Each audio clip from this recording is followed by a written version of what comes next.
قوم عاد مقام احقاف میں رہتی تھی جو عمان و حجر کے درمیان ایک بڑا ریگستان ہے۔ ان کے مورث اعلیٰ کا نام عاد بن اوس بن ارم بن سام بن نوح ہے۔ پوری قوم کے لوگ ان کو مورث اعلیٰ یعنی عاد کے نام سے پکارنے لگے۔ یہ لوگ بت پرست اور بہت بد اعمال و بد کردار تھے۔ اللہ تعالیٰ نے اپنے پیغمبر حضرت ہود علیہ السلام کو ان لوگوں کی ہدایت کے لیے بھیجا، مگر اس قوم نے اپنے تکبر اور سرکشی کی وجہ سے حضرت ہود علیہ السلام کو جھٹلا دیا اور اپنے کفر پر اڑے رہے۔ حضرت ہود علیہ السلام بار بار ان سرکشوں کو عذاب الہی سے ڈراتے رہے، مگر اس شریر قوم نے نہایت ہی بے باکی اور گستاخی کے ساتھ اپنے نبی سے یہ کہہ دیا۔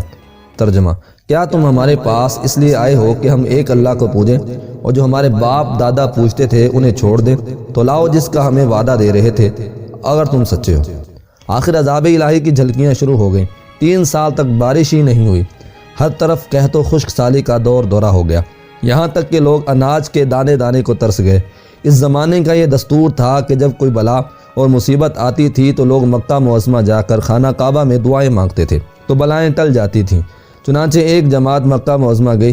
اس جماعت میں مرثد بن سعد نامی ایک شخص بھی تھا جو مومن تھا مگر اپنے ایمان کو قوم سے چھپائے ہوئے تھا۔ جب ان لوگوں نے کعبہ معظمہ میں دعا مانگنا شروع کی تو مرثد بن سعد کا ایمانی جذبہ بیدار ہو گیا اور اس نے تڑپ کر کہا کہ اے میری قوم، تم لاکھ دعائیں مانگو مگر خدا کی قسم اس وقت تک پانی نہیں برسے گا جب تک تم اپنے نبی حضرت ہود علیہ السلام پر ایمان نہ لاؤ گے۔ حضرت مرثد بن سعد نے جب اپنا ایمان ظاہر کر دیا تو قوم عاد کے شریروں نے ان کو مار پیٹ کر الگ کر دیا اور دعائیں مانگنے لگے۔ اس وقت اللہ تعالیٰ نے 3 بدلیاں بھیجی، ایک سفید، ایک سرخ، ایک سیاہ، اور آسمان سے ایک آواز آئی کہ اے قوم عاد، تم لوگ اپنی قوم کے لیے ان 3 بدلیوں میں سے ایک بدلی کو پسند کر لو۔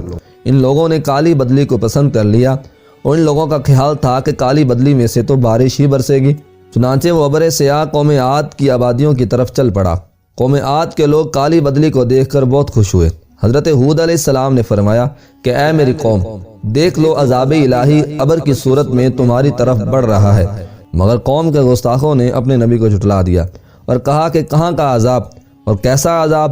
ھذا عارض ممطرنا، یہ تو بادل ہیں جو ہمیں بارش دینے کے لیے آ رہا ہے۔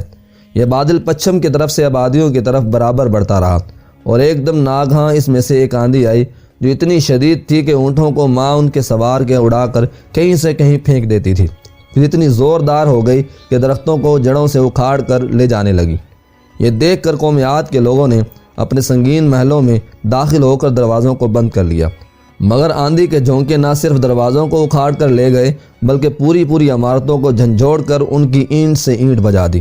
7 رات اور 8 دن مسلسل یہ آندھی چلتی رہی، یہاں تک کہ قوم عاد کا ایک آدمی مر کر فنا ہو گیا اور اس قوم کا ایک بچہ بھی باقی نہ رہا۔ جب آندھی ختم ہوئی تو اس قوم کی لاشیں زمین پر اس طرح پڑی ہوئی تھیں جس طرح کھجوروں کے درخت اکھڑ کر زمین پر پڑے ہوں۔ چنانچہ ارشاد ربانی ہے۔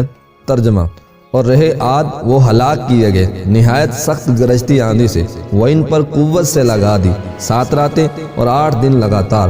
تو ان لوگوں کو ان میں دیکھو بچھڑے ہوئے، گویا وہ کھجور کے سوکھے تنے ہیں، گرے ہوئے، تو تم ان میں کسی کو بچا ہوا دیکھتے ہو؟